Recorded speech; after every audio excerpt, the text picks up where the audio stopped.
everybody. I'm Suzette Martinez Standring, and welcome to It's All Right with Suzette, a half-hour show on the craft of writing. And today we have a local author. His name is Kevin Devlin, and it's his first book. And the name of his book is The Southie Pact. He grew up in the Savin Hill section of Dorchester, and for 38 years he worked with the Boston Housing Authority, the Boston School Police, and the Boston Health Commission. He lives with his wife Mary in Milton, and he's the father of 4 and grandfather to 1. And it's such a pleasure to be able to talk about his new novel, The Southie Pact. Welcome, Kevin. Thank you for being with us today. Thank you for having me. Thank you. I read your novel, and it was a terrific read. I'm really excited to talk to you about it today. So for our viewers, please describe what your book, The Southie Pact, is all about. Well, the book is about a group of teenagers. They lose a friend, Kevin O'Toole's, from drugs. He's only 14 years old. So after the funeral, they go down to the local rink, the DCR rink, the Murphy rink in South Boston. And they meet there, a group of them, about 10 of them, and they form a pact not to see any more of their friends die from a drug overdose. But as the years pass by, and they're in they're teenagers when they form the pact, but when they're in their late 20s, mid-30s, time has passed and things have changed. Some of them have gone one way, and some have gone the other way, and some have become addicted, and some are still, trying to do the right thing in life. Yes, you're. I love that, the fact that teenagers early on make a pact not to get into drugs, and as time passes by, you see the terrible effects of the opioid crisis. So tell me, what prompted you to write this book? When I first started writing it, I started writing about the good things happening in Southie because I wrote for the local paper in South Boston for 20 years. I wrote sports, stories, opinion pieces. It was a weekly paper, the South Boston Online. And when I retired in 2012, I bought a new laptop. And I said, you know what, I'm going to write about the good things in Southie. The Pop Warner, CYO basketball, the boys clubs, all the good programs in South Boston. That's how we started out. The first, few thousand words about the good things, and then, I don't know, for some reason, like overnight, it seemed to morph into the book about addiction. And I needed a narrator. I needed somebody, so I made Johnny McCallum the narrator as the main character, telling the story about all his friends. Well,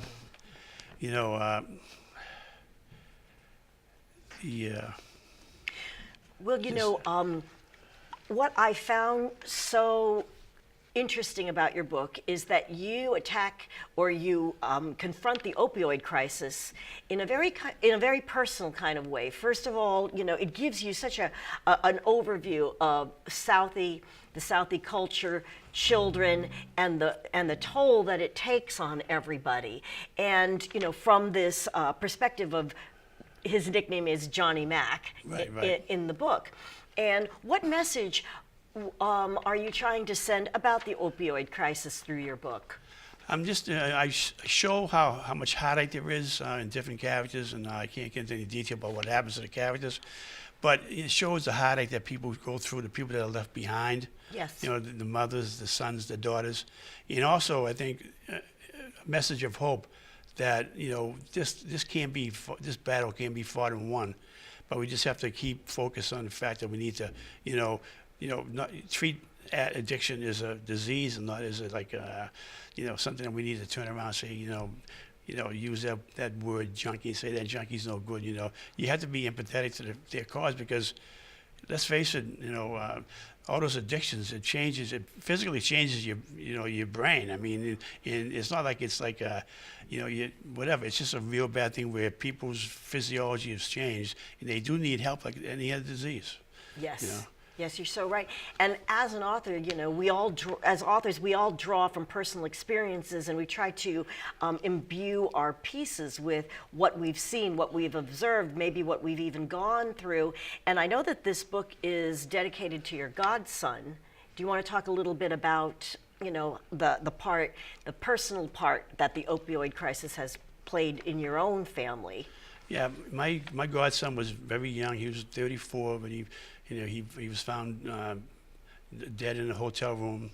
Whoever he was with left, so it was tough. Going back to like the 1960s and living in Savin Hill, I remember this boy. We found him. I used to play basketball with him, and one day we woke up, and he was. They found him dead on the bench in the basketball, right beside the basketball courts, and he was like 16 years old, and this was like 1965. So it's since then, I know I can count on my hand how many friends of mine have died, either from addiction or maybe even from bad needles, and then just living in South Boston, working in a public health commission. I worked in public safety, and we had the methadone clinic on Frontage Road in Boston, and as a security administrator, I oversaw, the officers that were detailed at the Long Island Health Shelter, the Woods Melon shelter. Yep. And so, and every day when I went to work, I would see, a lot of people that had addiction problems. Yes. And also in the neighborhood in South Boston, I would visit a bar here and there, and I would go to a couple of restaurants. And I would see, I could see people walking down the street, and they as in my book, they're like zombies. I hate to say it, but you can tell right away if a person has a problem. I mean, it's like black and white. It's not rocket science to say that poor guy, he has a problem.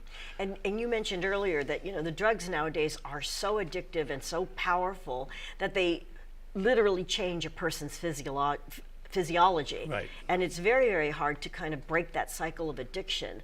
So in many ways, I felt that your book was talking about if they never had gotten started, all of this pain could have been averted. The thing is, once you take that first step, Yes. and the first time perhaps you take too many OxyContins, or you Yes. put the needle in your arm, now you're going down the dark road, and it's hard to, as the cliche goes, and I don't mean cliche, but it's hard to get the monkey off your back. Yes. And it really is. And most people that I knew that ended up being addicted, they didn't make it because it's really, really hard to change. In your book, a lot of the relationships and a lot of the action takes place in Southie, and you do a wonderful job of capturing a sense of place. The bonds, the closeness, the history of people who grow up together, their own way of communicating in many ways. For people who are not familiar with Southie, I know that in your bio, you mentioned you married a girl from Southie. You grew up in Savin Hill, but that you lived in Southie for a long time. So could you describe to people or explain to people what Southie is really all about? Well, South Boston has gone through a radical transformation in like the last 5 or 6 years. I never thought it would happen, and there's a lot of condos there now. There's a lot of young professionals, so it's changed. A lot of the old timers have moved out, or passed away. So Southie has undergone a radical transformation, for good or for bad. And, it's called progress. But the old Southie was, a working class neighborhood, people that work for the tea, or the gas company, or the police officers, firefighters. So it was a really close-knit community. A lot of people knew each other. The Three Deckers. The Three Deckers houses, yes. Were Three Deckers, and they were the big fortresses, and they were like, you growing up in Savin Hill, the Three Deckers. We all family, the Three Deckers. That's the thing in the past now. The Three Deckers are like, they're like the condo units now. So Right. Southie has changed, but it's still got a solid base of people that love the town. The CYO program, Gator Heaven CYO program, has 300 kids in the program. They have the Pop Warner program, the Boys Club. So they still have a lot of, community spirit. And, it's just that, it's a lot of new people coming in, and they're getting involved, which is good. So you have a confluence of, maybe that's the wrong word, but intermingling of old with new. So they're getting together, and it's a good neighborhood, It's a solid neighborhood. They've had an issue lately where a poor kid I'm getting off the tangent now, but the poor kid got hit and got killed by a car. So they were all coming together to make sure that people slow down driving in anything Yes. because there's a lot of congestion there and all stuff like that. Yeah, I thought it was kind of ironic because, here in Milton, it's not exactly considered a cheap community to move into. And you said you had to move to Milton because you couldn't even afford to live in Southie anymore, which I thought was kind of ironic because it had historically always been a working class neighborhood. Yeah, it's funny because we couldn't afford to buy in South Boston. We had to buy in Milton. Now, 30 years Not ago, cheap. 30 years ago, it's the reversal. Back then, you couldn't afford to live in Milton. And now it's actually completely reversed. Now, the characters in your book, they really are wonderful in many ways. Did you draw on personal friendships to create these characters, to create these teenagers and later adults? Somewhat. I do any personal experiences like going to a certain cafe in South Boston. I used to go to on like Friday nights and Saturday nights, and I'd sit down and have dinner and a few drinks, and we had like a gang of like 5-10 guys, and we'd sit there for hours and talk and make jokes and insult each other and stuff. So that was sort of like the basis of the cafe, Yes. And so that was where I sort of got that idea of the characters. We have Tommy Kane, who's referred to as TK. He hates the yuppies, and he's old school Southie. Johnny's the sensible moderator. Sal LaMartina is he's very into God. He's very religious. And then Mikey Sullivan, Sully.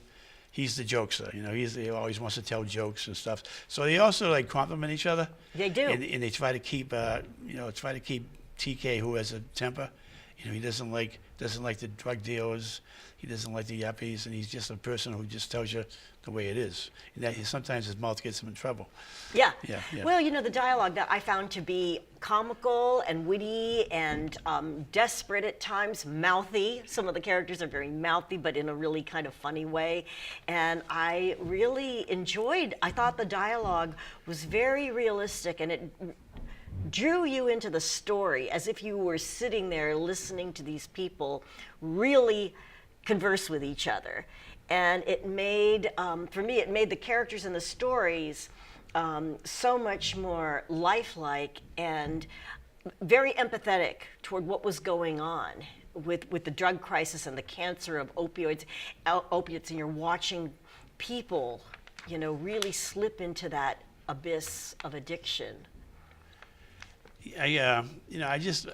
I think the dialogue is realistic. I try to make it realistic. I just try to be natural. I didn't try to be too fancy. I try to make it what people would actually say in certain situations. And I don't know. Maybe it just happened. It just evolved that way. I'm not sure. Just writing for the newspaper for 20 years was my experience of writing. But Well, you have an ear for dialogue, I'm sure, Yeah. having been a writer for South Boston Online for so many years and writing different kinds of stories. Right, and I'm a pretty quiet guy anyway. So if I'm in a group of 10 people, whatever, I'll sit there and I'm not very talkative, so I'll listen to people talk. So I think maybe that helped me figure out how to make a realistic dialogue and make sure that each dialogue fit each character too. You can't have TK saying certain things and so, you know what I'm saying? You had a great delineation of character. Right. Something that TK would say would not be something that, one of the other characters would say. I thought that's something that was well done. Yeah, thank you. I just, I had to make sure I went over there to make sure I did do that, because I was like, I'd go back when I was writing and I say, he wouldn't say that, Yes. so. And Kevin, in a moment, we're going to have to take a little bit of a commercial break, and in a moment we'll return with Kevin Devlin.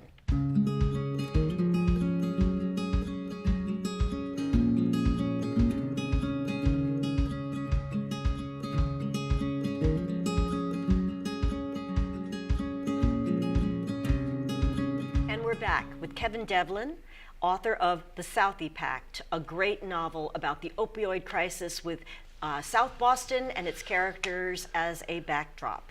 And now I'd love to talk to you about your writing process, because what I find so interesting is that you are a first-time author.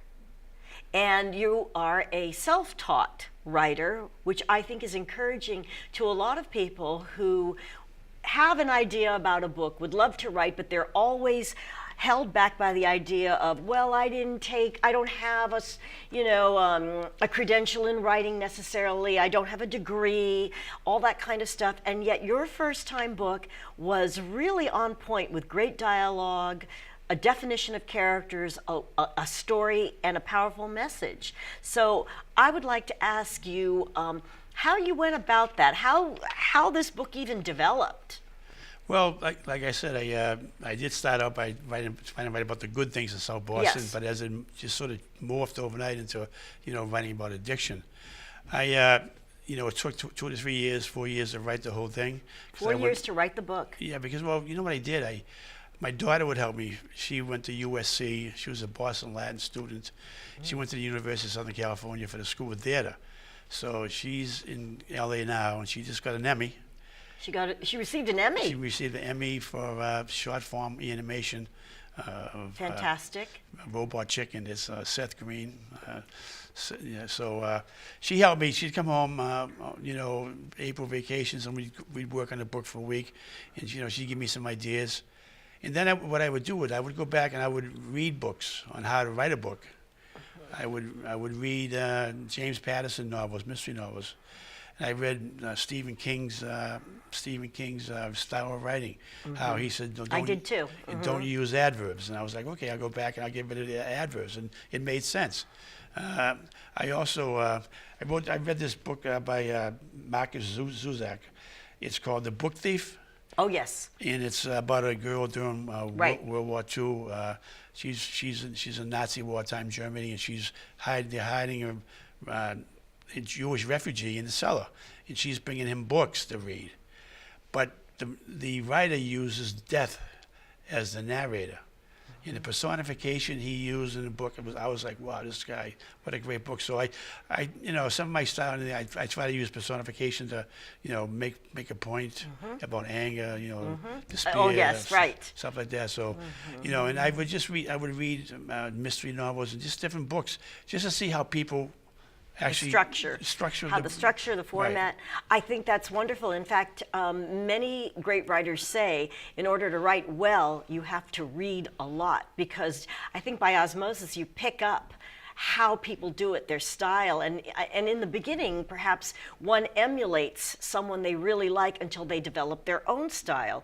Is there a particular author that you admired? Like I said, I admired Zuzak's book about the book thief. And you said you read James Patterson novels. Yeah, I read his mystery novels, and what struck me with his novels is like the chapters were like really short. Ah, yes. Very convenient. You could have maybe 500-600 words for a chapter, which is good. I think people like to read short chapters and have them like ending on like a notes where you can say, okay, I've read 20 pages, I'll come back and read another 40 pages tonight. I think you're right about that. Yeah. Short chapters that end in a way that make you want to read what happens next. And because I always remember when I used to read great literature, Thomas Hardy, right? And he would spend 3 chapters talking about what they were thinking as they sat in a chair, and I think those days are over, right?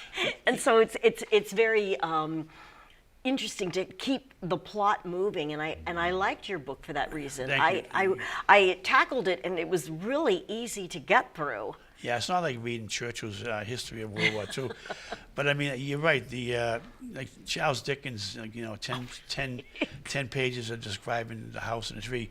I be quite honest with you, I can't do that. I just Right. not at this point in my life. So I'm more into like brief pauses and then some, the dialogue. Just try to get the point across of what's going on in the story.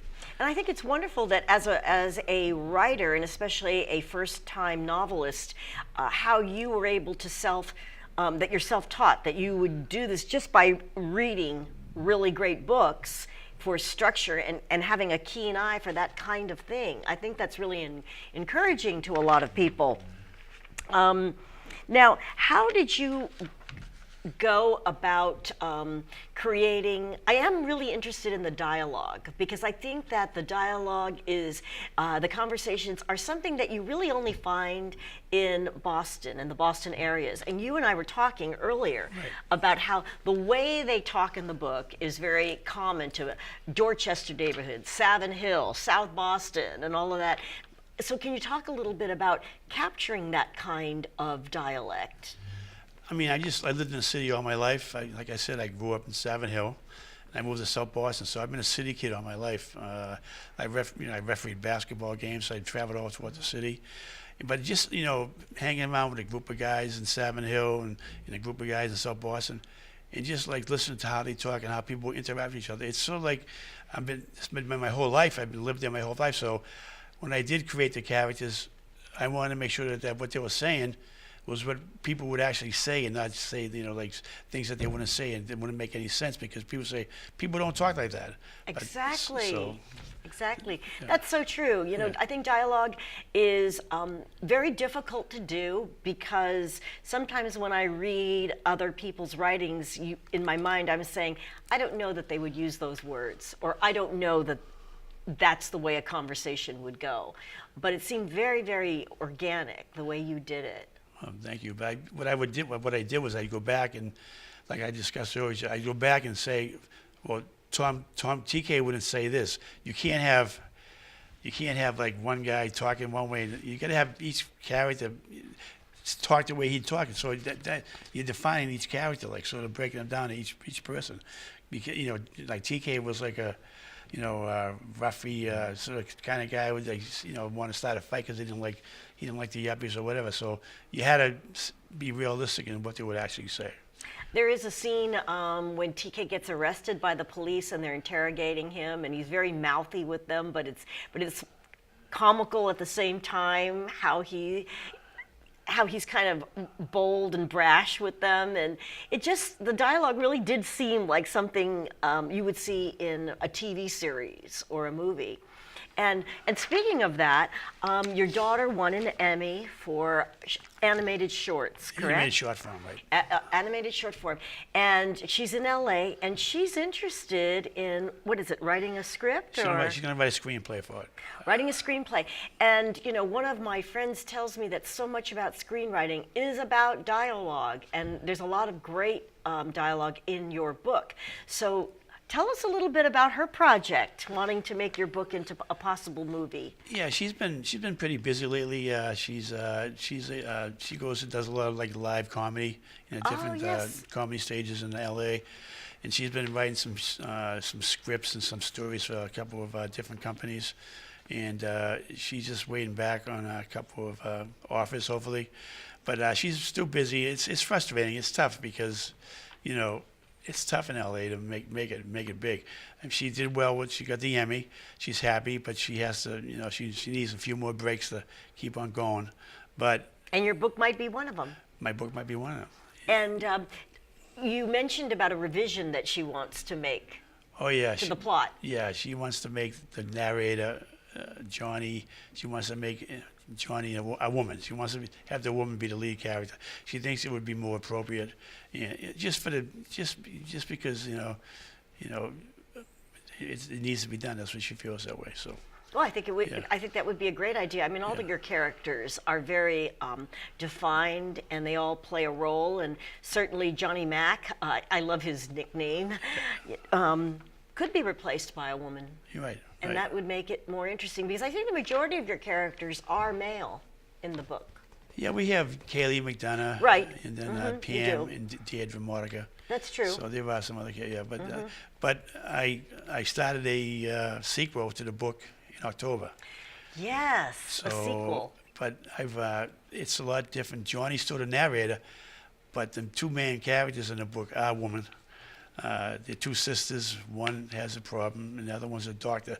So, I'm actually surprised at how far I've come, and I think by the spring or the summer, I think it'll be done. So it'll be nice. And yes, because you and I had that conversation earlier about how it took you 4 years to complete the Southie Pact, and that's how many words? 75,000. 75,000. 75,000 words in the Southie Pact, and how you are now 4 months into 45,000 words of your sequel, and we talked about how your writing muscle has been strengthened.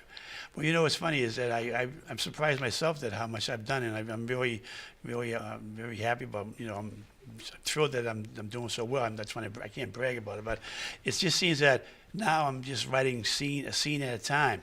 That's and then right. I'd write a scene, but then I'd go back and say, okay, I need to stick this scene over there, stick the scene back there. And then I'd go back and I look at the thing and I say, no, he wouldn't say that, and that doesn't make sense. So I would actually change the scene, or take a scene and knock the scene out. So, I'm pretty happy where I am right now.